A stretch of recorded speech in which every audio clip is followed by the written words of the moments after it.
دل رقصم سیزن 2 قسط number 9 part 2 از قلم صالحہ اقبال۔ السلام علیکم ڈیئر ریڈرز، کیسے ہیں آپ سب؟ معذرت ہم کل قسط اپلوڈ نہیں کر پائے، رمضان ہے اور اوپر سے کل صالحہ کے ابو کا ختم بھی تھا تو ٹائم ہی نہیں لگا، اس کی تیاریوں میں لگ گئے تھے۔ یہ قسط ہم لونگ دے رہے ہیں اور یہ 2 ایپیسوڈز ہیں۔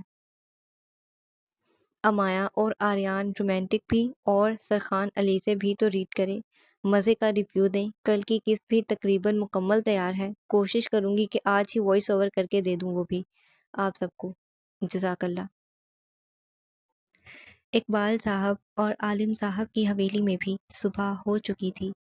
سب کے سب ناشتہ کرنے کے لیے ڈائننگ ٹیبل کی طرف اپنے کمروں سے نکل رہے تھے۔ اقبال صاحب بھی فریش ہو کر نہا دھو کر اپنے نیو سفید رنگ کے کاٹن کے کپڑوں میں ملبوس اپنی بیوی سے باتیں کرتے ہوئے اپنے کمرے سے باہر نکلتے عالم صاحب کی حویلی کی طرف بڑھ رہے تھے، کیونکہ آج کا ناشتہ ان کا وہیں پر تھا، خاصان کی وجہ سے۔ خاصان کی ملاقات وہ سب لوگوں سے کروانا چاہ رہے تھے، کیونکہ جب تک وہ یہاں رہے گا اس کی ٹکراؤ سب لوگوں سے ہوتی رہے گی۔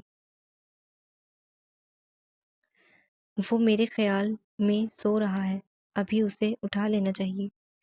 رضوانہ بیگم اقبال صاحب کے ساتھ حویلی کے دروازوں کی طرف بڑھتے ہوئے رک کر پوری پلٹتی ہوئی دوسری منزل کی طرف گیسٹ روم کی جانب دیکھتے ہوئے اقبال صاحب سے بولی،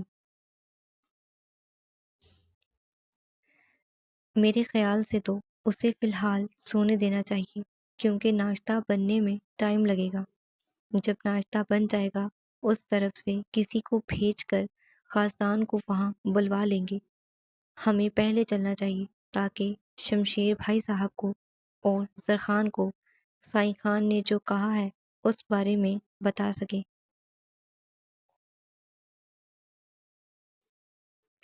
اقبال صاحب اپنی بیوی کے چہرے کی طرف دیکھتے ہوئے کہتے ہیں، اور ان کے کہنے پر رضوانہ بیگم ہاں میں سر ہلاتی ہوئی اقبال صاحب کے ساتھ حویلی سے باہر نکل کر عالم حویلی کی طرف بڑھتی ہیں۔ وہ دونوں مل کر عالم حویلی میں داخل ہوتے ہیں کہ سامنے کے مناظر دیکھ ان کے لبوں پر بڑی سی مسکراہٹ چھا جاتی ہے۔ مسکراتے ہوئے بلند آواز میں سلام کرتے ہیں۔ حویلی میں داخل ہوتے اقبال صاحب کے سلام کرنے پر شمشیر صاحب فوراً سے صوفے پر اپنی پوتی کے ساتھ کھیلتے ہوئے اٹھ کھڑے ہوتے ہیں۔ اقبال صاحب کے سلام کا جواب دیتے ان کی طرف بڑھتے ہیں اور ان سے گلے مل کر حویلی میں آنے کا کہتے ہیں، جو کہ وہ حویلی میں آ چکے تھے۔ کہکہوں کی آوازیں سنائی دے رہی ہیں مجھے، ایسا کیا ہو گیا؟ اقبال صاحب بھی اپنی بیٹی کو دیکھ خوشی سے بھرپور انداز میں پوچھتے ہیں۔ اس کی طرف قدم اٹھائے اسے اپنی گود میں اٹھا لیتے ہیں۔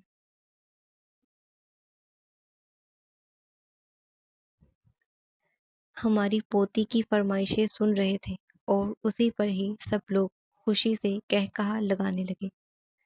شمشیر صاحب کہتے ہوئے اقبال صاحب کے پاس آتے ہیں اور ان کے ساتھ صوفے پر بیٹھتے ہوئے بولے،